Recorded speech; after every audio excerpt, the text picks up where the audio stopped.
मुझे आपकी ज़िंदगी के सिर्फ 10 मिनट चाहिए। इस 10 मिनट के अंदर मैं अपने दर्द को, अपनी फ़िक्र को आपके सामने रखना चाहता हूँ। कई साल पहले एक काम शुरू हुआ, वो है लावारिस लाशों की तदफीन। सुनने में शायद अजीब लग रहा है कि लावारिस लाशें भी होती हैं। जी हाँ, बिल्कुल। ऐसे लोग जिनका कोई अपना नहीं, जिनका कोई सहारा नहीं, वो रोड पे या किसी अनाथ आश्रम में या किसी एक्सीडेंट में इंतकाल हो जाते हैं।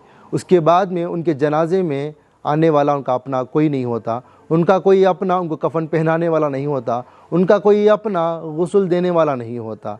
तो शहर बेंगलुरु के अंदर कई सालों से एक काम चला आ रहा है कि लावारिस लाशों की तदफीन। ये आजीज़ को भी मौका मिला, ये आजीज़ भी इस काम के अंदर जुड़ा और पिछले कई सालों से ये आजीज़ इस काम को करते आ रहा है। सिर्फ ये एक नहीं, बल्कि इसके पीछे एक बड़ी जमात है, नौजवानों का एक लश्कर है जो इस काम को, इस नेकी को अंजाम देता आ रहा है। अल्हम्दुलिल्लाह शहर बेंगलुरु के अंदर पिछले कई सालों से काम चला आ रहा है और कई हज़ार लावारिस लाशों की अब तक तदफीन हो चुकी है। और रेस्क्यू कर जिस तरीके से आश्रम में हम रख रहे थे, उसके बाद में ये फ़िक्र पैदा हुई, क्या ही अच्छा होगा कि ईमान वालों का भी एक बेसहारों का एक घर बना दें, एक अनाथ लोगों का घर बना दें, जहाँ पे बिला लिहाज मज़हब इंसानियत की खिदमत की जाए और बिलखुसूस ईमान वालों के ईमान की हम हिफाजत कर सकें, उनको ईद की नमाज़ का मौका मिल सके, उनको 5 वक़्त की नमाज़ का मौका मिल सके, फ़राइज़ को अदा करने का मौका मिल सके, सहरी व इफ्तारी और रमज़ान मुबारक के रोज़े रखने का उनको मौका मिल सके।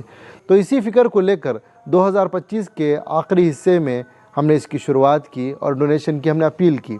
अल्हम्दुलिल्लाह सोसाइटी की तरफ से शुरुआत में हमें कई दिनों के मेहनत के बाद में 22,50,000 की रकम जमा हुई। हम तो ये चाहते थे कि हम एक ज़मीन को ख़रीदें, वहाँ पर एक आलीशान बिल्डिंग तामीर करें, इमारत खड़ी करें, जहाँ पर बेबस लाचार बेसहारों का एक बेहतरीन हम घर बना सकें। लेकिन अफसोस की बात, फ़ंड की कमी होने की वजह से हमने एक रेंट की प्रॉपर्टी ली जिसका ख़र्च माहाना रेंट 50,000 था। इस पर हम तय हुए और यहाँ पर हमने जो रकम हमें मिली थी उस रकम से हमने 100 बेड का बेसहारों का घर बनाना शुरू किया। फिर और आगे चलते गए, हमें और रकम की ज़रूरत पड़ने लगी, तो हमारा काम मुकम्मिल करने के लिए शायद हमें और महीने लग सकते थे और पैसा जमाने के लिए भी हमें वक्त लग सकता था। लेकिन हमने फ़ैसला ये किया कि हमने काम तो शुरू कर दिया है, कम से कम 50 बेड का, 50 लोगों की रिहाइश का, रहने का इंतज़ाम के साथ हम इस काम को शुरू कर देंगे। आगे अगर हमें और फंड मिलेगा तो इंशाल्लाह और 50 की कैपेसिटी का एरिया हम रेडी करेंगे।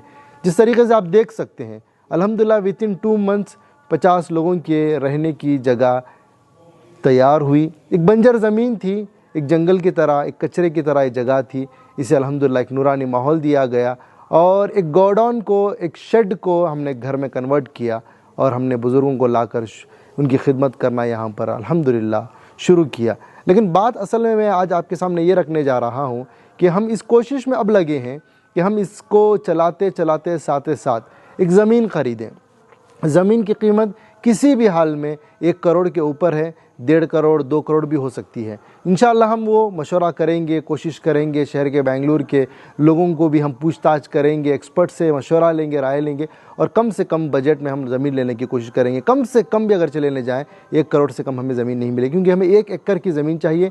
1 एकड़ की ज़मीन में हम जो है 15,000 स्क्वायर फीट का कंस्ट्रक्शन करना चाहते हैं, जो टोटल 5 फ्लोर की बिल्डिंग रहेगी। इन हाउस एक हॉस्पिटल फैसिलिटी रहेगी, जहाँ पे मर्द हो या औरतें, बूढ़े हो या जवान, जो भी बेसहारा हैं, हम उनके ईमान की और जान की हिफाजत कर सकें। एक उम्मत मुस्लिमा का एक ऐसा एक अहम इशू है जिसे शायद हम सब ने नज़रअंदाज कर दिया है। रोड पे जो भी इंसान बसता है, रहता है, जीता है, हम अपनी तरफ से बिरयानी, खुशखा, कबाब तो लेकर उसे दे देते हैं सवाब की नीयत से, लेकिन उसके अगले पल का ख्याल कौन करेगा? यही तो उम्मत मुस्लिमा की ज़िम्मेदारी है। अगर वो रोड पर ही रहेगा, उसे खुशखा, कबाब, बिरयानी तो मिलती रहेगी, लेकिन मौत आ जाए तो फिर उसका ज़िम्मेदार कौन होगा?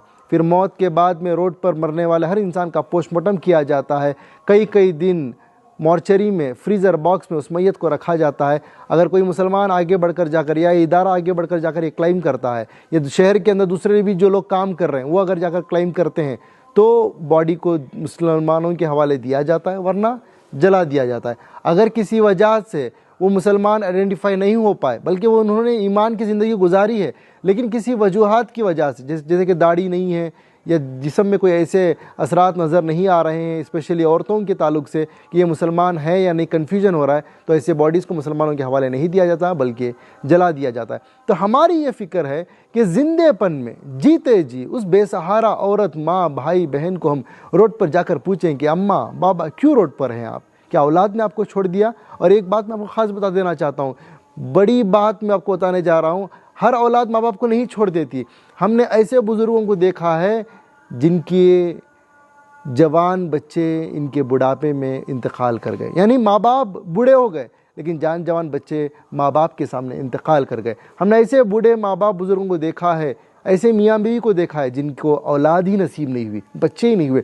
फिर हमने ऐसे बुज़ुर्गों को देखा है जिन्होंने अपने घर की जिम्मेदारियों को पूरा करते करते निकाह नहीं किया, अब बूढ़े हो गए, अब इनका कोई सहारा नहीं है। अब ये सब लोग जाएंगे कहाँ, कहाँ ज़िंदगी गुजारेंगे? तो उम्मत मुस्लिमा की जिम्मेदारी हम पर नहीं है तो किस पर है?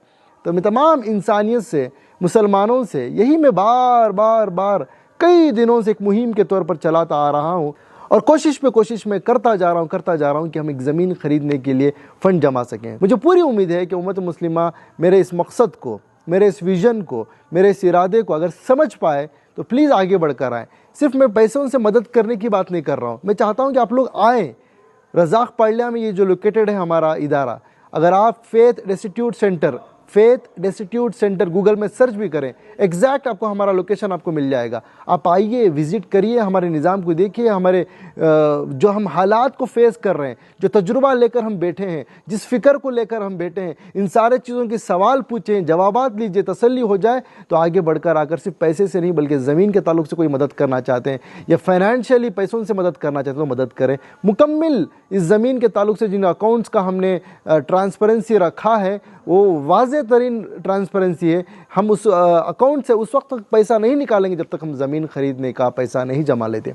तो बस तमाम इंसानियत से, मोमिनीन से मेरी एक अपील है कि आप हदिये के तौर पर इस इदारे की मजबूती के लिए और जो सपना लेकर, जो विज़न लेकर, जो आखिरत की फ़िक्र को लेकर और क़यामत तक बाकी रहने वाली ज़मीन पर जिस इन्वेस्ट की हम बात कर रहे हैं इस पर हदिया दें, इन्वेस्ट करें।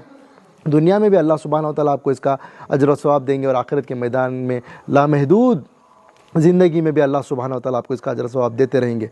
तो बस यही मेरी तमाम लोगों से अपील है कि शायद मैं शॉर्ट टाइम में इस वीडियो में मैं अपनी पूरी बात को मुकम्मल रख भी नहीं सकता और इतनी लंबी वीडियो होने की वजह से लोग देखते भी नहीं, लोगों तक रीच आउट हम हो भी नहीं रहे। आइए, हमसे मिलिए, इदारे के नौजवानों से मिलिए और जो ज़िम्मेदार हैं उनसे मिलिए और मिलकर हमारा साथ दीजिए, क्योंकि हम जीते जी ये बेबस, लाचार, बेसहारा अनाथ लोगों का एक बेहतरीन घर बनाना चाहते हैं। अगर हम मर कर भी चले जाएं, आने वाली नस्लें शायद ऐसे काम कर पाएगी या नहीं कर पाएगी, मुझे इस बात का इल्म नहीं है, लेकिन कम से कम आने वाली नस्ल को, आने वाली पीढ़ी को एक इंफ्रास्ट्रक्चर, एक बिल्डिंग इस शहर के अंदर, बेंगलुरु के अंदर, कर्नाटका के अंदर हम खड़ा कर चले जाएं तो आने वाली नस्ल इसे, मुझे पूरी उम्मीद है कि कम से कम चलाएगी, इस खिदमत को आगे लेकर बढ़ेगी। मुझे पूरी उम्मीद है आप लोग मेरा साथ देंगे और फेथ ऑल चैरिटेबल ट्रस्ट जो रजिस्टर्ड इदारा है इस इदारे का भरपूर साथ देंगे और वो लोग जो टैक्स देते हैं वो ऐसे इदारों को टैक्स का पैसा दें, क्योंकि यहाँ पे 12A ATG सब एलिजिबल है। इसमें आप भरपूर हिस्सा लें और जितने भी लोग, बड़े बड़े लोग हैं, उन तक हमारे इस पैगाम को पहुँचाएँ, क्योंकि एक वक्त का तकाजा है, इस वक्त की सख्त ज़रूरत की चीज़ है। मुझे पूरी उम्मीद है अगर आप लोग एक हो जाएं, हम सब एक हो जाएं तो इंशाअल्लाह शहर बेंगलुरु के अंदर इंसानियत की भलाई के लिए एक बहुत बड़ा बदलाव आ सकता है। जज़ाकल्लाहु खैर। मैं हूँ साद अहमद, कर्नाटका बेंगलुरु से। अस्सलामु अलैकुम वरहमतुल्लाहि वबरकातुहू।